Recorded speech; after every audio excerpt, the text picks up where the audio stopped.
20 minutes after 11 o'clock. Thank you for tuning in. And got a really good book to talk to you about. Have you read the book, How to Hang a Witch? How to Hang a Witch?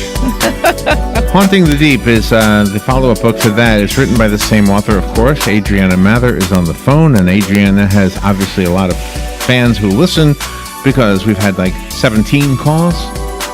Yeah. 17? Asking when is she coming on? Well, here she is. This is a good one. Adriana is an actress, is that right? Yep. Wow. She's the co-owner of Zombat Pictures, which is a production company that makes feature films. She's her family roots go back to the first Thanksgiving and the Titanic and the Salem witch trials, the Revolutionary War, and etc. Wow, I don't even know where my roots go back to. My roots go back to Brooklyn. That's about it. There you go. Adriana Mather. Good morning, Adriana. Thank you for being on the show with us today. Oh, hi. So happy to be there. You're a superstar. You've got people wanting to hear this interview, so I'm making sure that I say very little because I want you to talk. But I got your cover of the book on the streaming video we're doing right now. Oh, fantastic. Where are you? Where are you calling from? Los Angeles, California. How much do you use all of that great stuff in your in your family's history? How much of that comes back into the book? And is it because you think about it a lot? You've read your family history? Well, when I was a little girl, my grandmother used to walk me through her house and tell me stories about our family. And I didn't really think much of it then because that was just what I did with my grandmother. Right. But when I became an adult, that's when I realized, oh, wow, these are some pretty fascinating events that I'm connected to. And that's when I started doing more research. Is your grandmother the one who survived the Titanic? No, but I was actually at her house, and I was going through some old letters, some old family letters that date back to the early 1800s, and I actually found a letter that describes how my relatives survived. Okay, so so who would the relative be? That obviously you're way too young. Right. So I was named after my great grandmother, who's Adriana Storm Paxton Mather, and there was a letter written to her grandmother, so my third great grandmother, describing how they survived, and my relatives were Henry Sleeper Harper and Myra Haxton Harper. Oh my gosh! You don't go on a boat. You don't take cruises ever, do you? I would never. I would say it's in my family history. Well, no, I'm not much of a cruiser, but yeah, it's a pretty neat story how they survived, and they were very public people because they were actually the Harpers of HarperCollins, believe it or not. But well, my book is Random House, but I found. I was going to say, what happened there?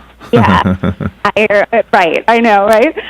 It was kismet because I had just gotten my first book deal, and then I found out that my ancestors survived the Titanic and that they were the Harpers, and I thought, oh my goodness, I need to write a book about this. Oh, that is so cool. And so, in addition to us kind of being privy to some very personal family stuff, you are a good storyteller. I mean, you have crafted stories that have intrigued people, and has Hollywood come knocking on your door yet? You're a filmmaker. This seems like a natural for you. Yes, absolutely.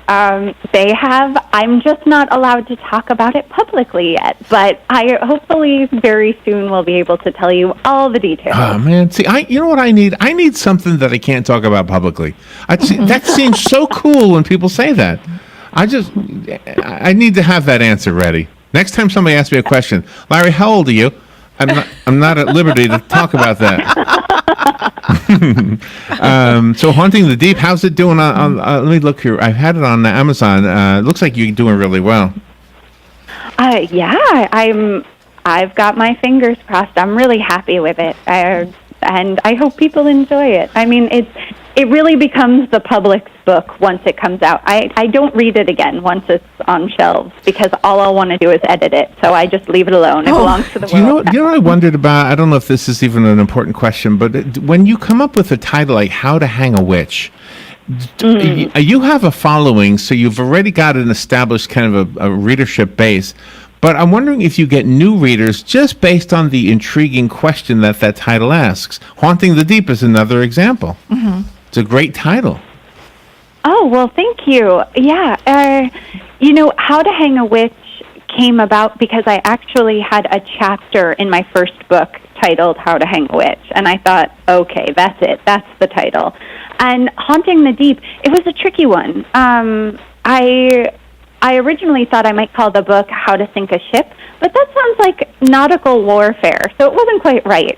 Whereas Haunting the Deep has like a spooky autumnal mystery feel. But, yeah. And that shows in the characters themselves. I mean, gosh, Sam's having these dreams from these ghostly apparitions, and that makes her intrigued even more.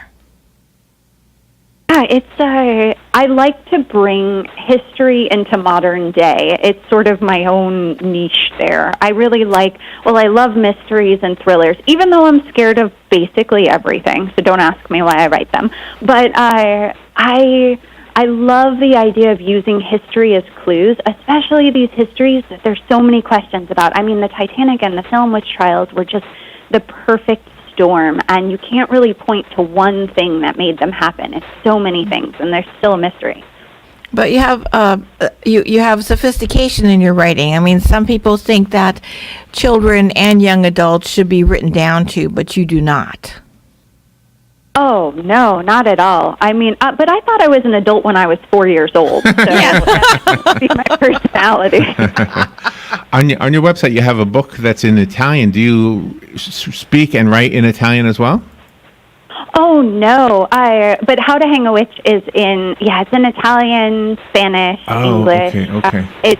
It will be in Romania and, a few others. So, no, they translate it. I have no idea what it says, but I'm very hopeful that they get it right. And that seems to be a common thread among the cultures are the bad guys or the perceived bad guys, like witches and vampires, things like that, and ghosts.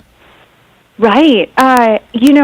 With How to Hang a Witch, I had actually visited Salem in order to do some research, and I was at a bookstore, and I ordered a book, and I wrote down my name for the woman, and she looked at me, and she was like, Mather. That's not a very popular name around here. And I started laughing because I had never had anyone react to me that way before, and I realized I'm a historical villain. Wow. This is when you're going to want. All right, I have a copy of the book. I know we've got at least 17 people who hope to get this one. So I will pick one at random. If you call me right now, I'll just look at my screen and close my eyes and hit the button here. So one of you will get this. 622-9622 if you want to call in. I'll give you a few minutes because I know there's a delay on the video. I mean, on the, what do you call it, the streaming thing. Mm-hmm. So I found it on Amazon. Adriana, where else would we get the book other than bookstores, obviously? Well, you can find it online anywhere. Amazon, you can go to Barnes & Noble, Target, Walmart. There's a great site called IndieBound that tells you all the independent bookstores. So pretty much everywhere. You've got actress looks, and that's a compliment. And so are you going to be in the movie, or would you want that?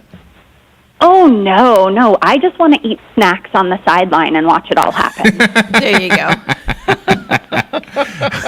Do you know, I actually did that. Smart lady. Robin and I were on the sideline of a movie, and that's all we did was eat snacks. Yeah. There's so many good snacks on movie sets, I swear. But the thing is, we didn't write the movie. We were just there. In your case, you will have written it. Oh, my gosh. Wouldn't you feel tempted, though, to step up and say, wait a minute, that shouldn't be said that way or something? That's right. That's wrong. I don't know. Oh, I would micromanage, but it doesn't help anyone. I'm just happy to see the story happen. And once it goes out there and other people are making it, it sort of becomes its own thing. And that's neat to think of things that I would never think of. Adriana Mather, you are a delight. Thank you so much for being on. Good luck with everything. I'll take a call off the air. It looks like there's a million people calling you right now. Thank you for being on with us today. Thank you. All right, we'll be right back. Fox News Radio, I'm Chris Foster. President Trump says it's a sad day for him, heading to Las Vegas to meet with shooting victims, families, and first responders. Well, it's a very sad thing. We're going to pay our respects and to see the police who have done really a fantastic job in a very short time. Former Congresswoman Gabby